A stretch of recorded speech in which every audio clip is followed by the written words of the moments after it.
55 ദിവസം മാത്രമായിട്ടേ ഉള്ളൂ ഇവർ വണ്ടാനം മെഡിക്കൽ കോളേജിൽ 1ാം വർഷ വിദ്യാർത്ഥികളായി ഇവരുടെ പഠനം ആരംഭിച്ചിട്ട്. ഷിനോജ് എസ്റ്റിയുണ്ട്. ഷിനോജ്, അവിടെ നിന്ന് ഇപ്പോൾ ആയുഷിന്റെ മൃതദേഹവുമായിട്ടുള്ള വാഹനവും അവിടെ നിന്ന് പുറപ്പെട്ടിട്ടുണ്ട്. മറ്റു കാര്യങ്ങളൊക്കെ എങ്ങനെയാണ്? ഇനി അന്വേഷണവുമായി ബന്ധപ്പെട്ടുള്ള അന്വേഷണം നടക്കുമെന്നുള്ള കാര്യം നേരത്തെ കളക്ടർ അറിയിച്ചിരുന്നു. മറ്റു വിവരങ്ങൾ എങ്ങനെയാണ്?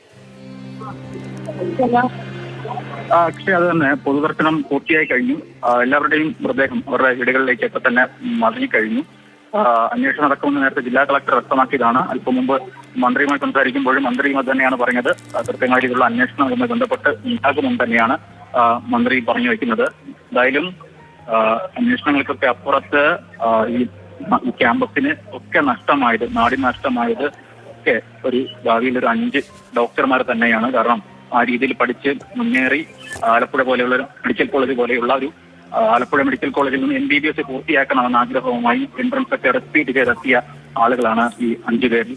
അത്തരത്തിൽ വളരെ പഠിക്കാൻ മിടുക്കരായ ആളുകൾ അവരാണ് ഇന്നലെ ഉണ്ടായ ഈ അപകടം നഷ്ടമായിരിക്കുന്നത്. എന്തായാലും മരണം രംഗബോധമില്ലാത്ത കോമാളി എന്നൊക്കെ നമ്മൾ പറയാറുണ്ട്.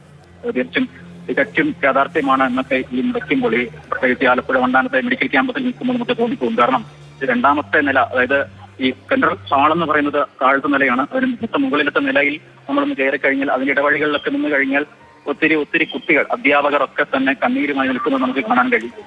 അവർ എന്തിനു കരയുന്നു എന്ന് ചോദിച്ചാൽ നമുക്ക് ചിലപ്പോൾ അവരോട് ചോദിച്ചാൽ നമ്മൾ പോലും കരഞ്ഞു പോകും. ആ തരത്തിലുള്ള പ്രതികരണമാണ് അവർ നമ്മോട് കൊണ്ടുവയ്ക്കുന്നത്.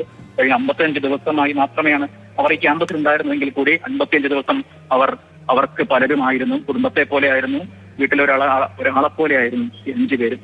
എന്തായാലും അത് തന്നെയാണ് ഇത്തരത്തിൽ ഒരു വൈകാരികമായ യാത്രയപ്പ് നൽകാൻ അവരെ കൊണ്ട് പ്രേരിപ്പിച്ചത്. എന്തായാലും ചികിത്സയിൽ കഴിയുന്ന 6 പേരുടെ കാര്യം കൂടി നമ്മൾ പറഞ്ഞു പോകണം. കാരണം അതിൽ ഒരാൾ കഴക്കൂട്ടം സ്വദേശിയായിട്ടുള്ള ഷൈന് പ്രത്യേകിച്ച് യാതൊരു കുഴപ്പവുമില്ല. ഷൈനുമായി ഞാൻ രാവിലെ സംസാരിച്ചതാണ്. ബാക്കി 5 പേർ നിലവിൽ ICUയിലൊക്കെയാണ് തുടരുന്നത്. അതിൽ ഒരാൾ ആൽവിൻ മാത്രമാണ് ട്രോമ ICUയിലുള്ളത്. ബാക്കി 4 പേരും സർജിക്കൽ ICUയിലാണ് തുടരുന്നത്. 5 പേരുടെയും ആരോഗ്യനില കാര്യമായ രീതിയിൽ പുരോഗതി ഉണ്ട് എന്ന് തന്നെയാണ് നമുക്ക് മനസ്സിലാക്കാൻ കഴിയുന്നത്. പ്രത്യേകിച്ച് അവർക്കൊപ്പമുള്ളതും ഇതുപോലെയുള്ള ഇവിടെ ഉണ്ടായിരുന്ന 1ാം വർഷ വിദ്യാർത്ഥികളൊക്കെ തന്നെയാണ് ഇവർക്ക് കൂട്ടിരിപ്പുകാരായി ഇപ്പോഴും ഇവിടെ തുടരുന്നത്. എന്തായാലും അവരും പറയുന്നത് പ്രത്യാശയുടെ കാര്യം തന്നെയാണ്, പ്രതീക്ഷയുടെ വാർത്തകൾ തന്നെയാണ് അവിടെ നിന്ന് പുറത്തു വരുന്നത്. എന്തായാലും ആരോഗ്യനിലയിൽ മികച്ച പുരോഗതി ഉണ്ട് എന്ന് തന്നെയാണ് അവരെല്ലാം പറഞ്ഞു വെക്കുന്നത്. എന്തായാലും വളരെ വൈകാരികമായ കാഴ്ചകൾ തന്നെയാണ് ആലപ്പുഴ വണ്ടാനത്തെ മെഡിക്കൽ കോളേജിൽ ഇന്ന് അരങ്ങേറിയത്. അക്ഷയ.